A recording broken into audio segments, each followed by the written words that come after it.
What's up, people? It's your girl Adiola. Honestly, I don't know where to start. Mr. President, you're welcome to let me look here in case you're watching. You know, sometimes I wish you would actually watch this show. Do you know what is happening in your country? Are you even aware? Like, seriously, are you even aware? How can more than 200 people be killed in one day? This was not an accident. These people were murdered. They were butchered like animals. We're talking about children, wives, mothers, husbands, old people, young people. Don't you have children, Oga Buhari? Yes, you have children. You know, as precious as they are to you is as precious as those who died. You have a wife, Oga Buhari. Do you know what it's like for somebody's wife to be butchered? You have a family, but it's like you have no heart. If you do, you would have done something before this happened. How long have we been shouting? We've been shouting for so long. This is not the first time that such is happening. And it's not as if you don't know who the killers are. They are from your ethnic group. And if people say that you are tribalistic, you would say no. Is this how you belong to everybody?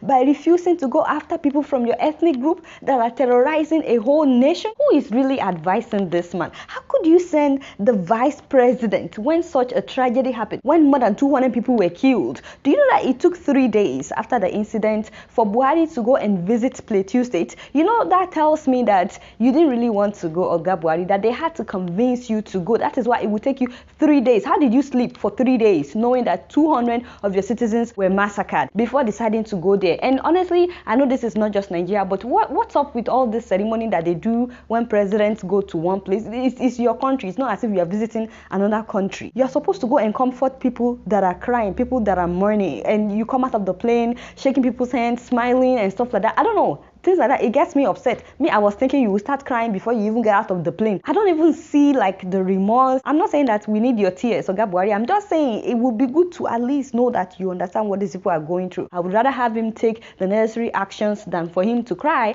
But you're not taking any actions and you're not showing any empathy. And then you say you are president of the whole country. And you know why all of this is happening? The herdsmen have taken over everywhere in Nigeria. They are now grazing their cows at the National Assembly's premises. National Assembly. This is the National Assembly. Okay, good, got that. Astonishing. And you can even smell the dung. Astonishing. Hey, fat.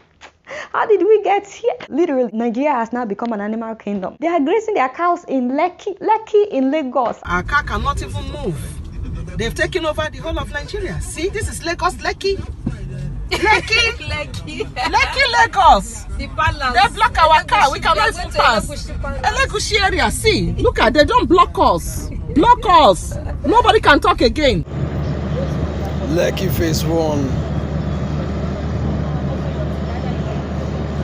Baba. You see what I'm saying? And no one can say anything, because if you say anything now, they can kill you. No one has been successfully prosecuted though since this herdsmen started killing people. This is massacre. And to add salt upon injury, as if to reward them for all the people that they've killed, the Buhari's administration wants to spend 170 billion naira. I'm not saying million, billion naira to construct ranches so that the cows of the herdsmen can graze. While I think it's a good idea to have a place for them to graze so that they won't be everywhere as they've been, I still have a lot of questions. First of all, why 170 billion naira? That is almost $470 million for cows to graze. How much have you spent on those whose loved ones were killed by these herdsmen? And how much are you spending on those whose arms were cut off by these herdsmen, those whose legs were cut off? These cows are getting better treatment than the human beings in Nigeria. So we have this kind of money to spend on grazing, and we cannot spend such on one hospital. I mean, I'm not saying that grazing is not important. It is very important. A lot of Nigerians eat beef, but people are dying every day because of lack of health care. Also, budgeting 170 billion for the herdsmen after terrorizing and killing people.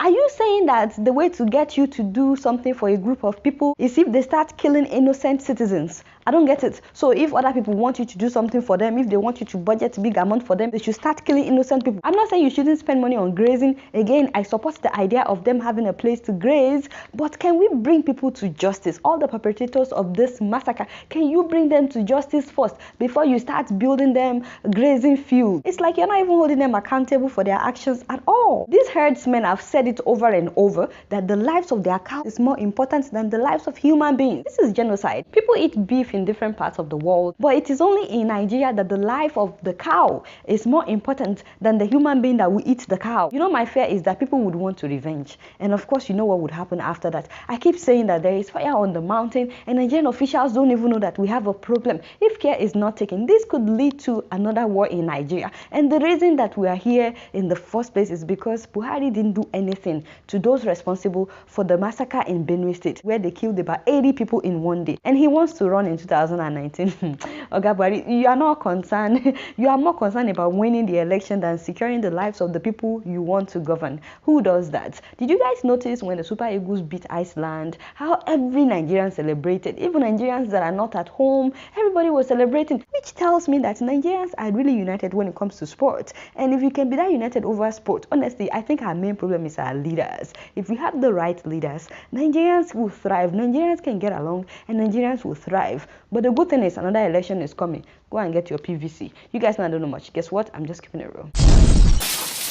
Moving on to Ethiopia, I'm so excited that this new prime minister keeps doing a lot of amazing things. The man is now talking about making peace with their neighboring country, Eritrea. For the first time in 20 years, a high-level Eritrean delegation has officially entered Ethiopia.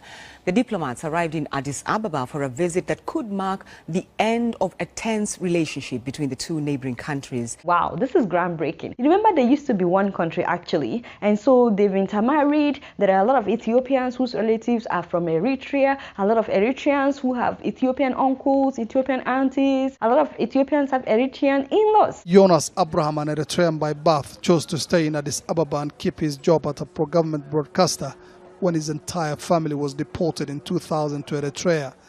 Nothing prepared him for the 2 decades he spent away from his parents and siblings. My father died, and I couldn't even attend his funeral. It was painful not to see my mother for so long. And you know, physically, when you look at them, those of us that are not from the Horn of Africa, we cannot tell the difference when we look at them. Unfortunately, after some years of coming together, they started fighting. And the fight lasted for 30 years until Eritrea gained its independence from Ethiopia in 1991. And of course, there has been tensions between them since then. So it's so good to see that this new Ethiopian Prime Minister is rooting for peace. Honestly, I'm so happy for Ethiopians. You actually have a leader. So far, the man has been a huge example for all of African leaders. Congratulations in advance to both Ethiopia and Eritrea. We're so excited for you guys. You guys know I don't know much. Guess what? I'm just keeping it real. Now moving on to Zimbabwe. How do you commission a garbage bin? A dumpster? I don't understand. And why is it the Minister of Finance that is commissioning a garbage container? My Zimbabwean people, please, you must educate your girl. You know, I'm so confused. And it's just one container. If he had brought them like a dozen or something, yeah, maybe it would make sense. But to think that the man and his entourage would travel all the way because of a dumpster. Apparently, several officials were there. They drove in their expensive SUVs, their expensive cars, to go and commission a dumpster. Where is the fear of God in Zimbabwe? By the way, did you guys notice that there was already trash in the garbage bin? There's trash. I don't understand. Was the thing not smelling? Because they were all smiling. The man was smiling. He was grinning. Already people are saying that this is all because of the coming election in Zimbabwe. You guys know that they're having the election coming up. Otherwise, why would the Minister of Finance be opening garbage bin when there is still scarcity of cash in the country? Shouldn't he focus on that? And you know, before then, he commissioned a sports center, and people were saying, well, sports is good, but you're supposed to be the Minister of Finance. Why are you commissioning a sports center? Leave that to the Minister of Sports. And now he commissioned a garbage bin. And of course, you can trust my Zimbabwean people on social media. They now call the man Mr. Bean. They've been posting all kinds of pictures of them commissioning anything. The man's name is Chinamasa. So if you go on Twitter and just search for hashtag Chinamasa Challenge, you will see all kinds of things that Zimbabweans are commissioning.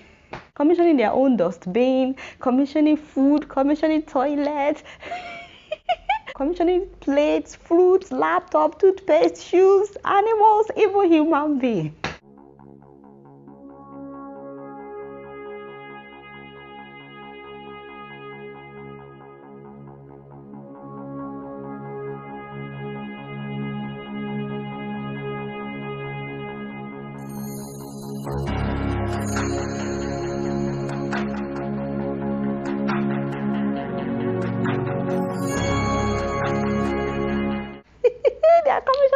everything. And you know the interesting part, my people, look at the same waste bin after 1 week. This is the same dumpster that the man commissioned. That is why people are saying that he did all that because of the coming election. And speaking of the coming election in Zimbabwe, it breaks my heart that there was a bomb explosion on June 23rd while the president was having a rally and 2 people were killed. I'm about to show you the video of the blast, like the moment that it happened. It happened just as the president and his entourage were stepping off the stage.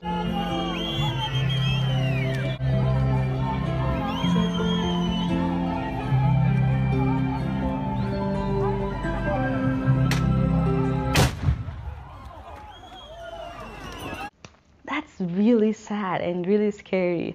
Zimbabwe, seriously, you guys don't want to go that path. I don't know whoever is responsible for this blast. It doesn't lead to anything good. The president is saying that it's the work of the supporters of Mugabe.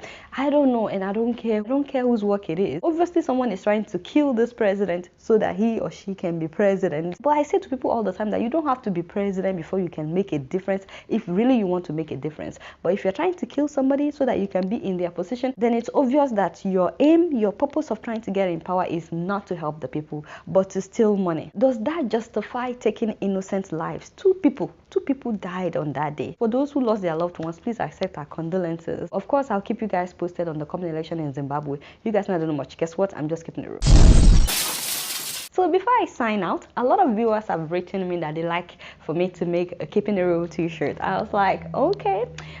So now you can buy your own custom-made Keeping It Real t-shirt online and they deliver to you. You pay for shipping and it get delivered to you. I actually don't do the shipping. There's a company that is doing all of this for me. And guess what? The price is very, very friendly. Yes, my people, there's nowhere else you will find this kind of price. But you know, it's because you guys are my people. And if for any reason this company is not shipping to your country, don't worry, we're still working on it. Just check it out first. Make sure that they are shipping to your country before you purchase anything. Right now, they are not shipping to Nigeria, but I'm working with another company that can help you to ship your t-shirts to Nigeria. But if you live in the US, you can order anytime, any day, and they will deliver your t-shirts to you. And of course, I made sure that we had different designs, not just pictures of me, because I think it would be weird to have a picture of me on your chest, but some people don't mind. So for people like that, we have you covered. But for people who just want the written words, we have you covered as well. But not only that, we have a lot of quotes that we are hoping would inspire people. Personally, those are my favorites. So go on my blog, adelafayeon.com. You will see a picture of me wearing one of the t-shirts. Just click on it. It will take you to the link. I also have the direct link to the t-shirts in the description below. You can click on that and it will take you to the t-shirt. They come in different colors. Even though it's black, you can choose any color that you want. You can choose any size you want.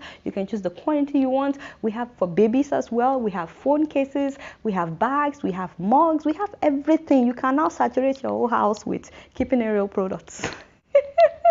Now, for those that I promised a t-shirt when I hit my 100th episode in 2014, at that time I had people do their own version of Keeping It Real. We were hoping maybe 20 people would send their videos, but we got more than 100 videos. We sent out t-shirts to most of the people, but we ran out. And you know, I'm no longer working at Sahara TV, so I like to apologize again. I have apologized in written in letters. I've apologized to all these people personally, by the way, via email. But if that's you and you're watching, I'd like to apologize again. But guess what? These designs, they even look better than the one that we had at that time. And you can now order your own custom made. Make sure that you guys check them out. And if you ever order a Keeping It Real t-shirt, please take a picture with it and send it to me. Upload it on Instagram and hashtag Keeping It Real with Adiola. I'd like to see you guys in your beautiful t-shirts. Again, you guys don't know much. Guess what? I'm just keeping it real. Alright y'all, it's been real and I'm keeping it real right off in here. Don't forget to follow me on Facebook, Twitter and Instagram. And if you're yet to subscribe to my YouTube channel, please make sure that you do that. Until next week, I will see you all later. Peace out.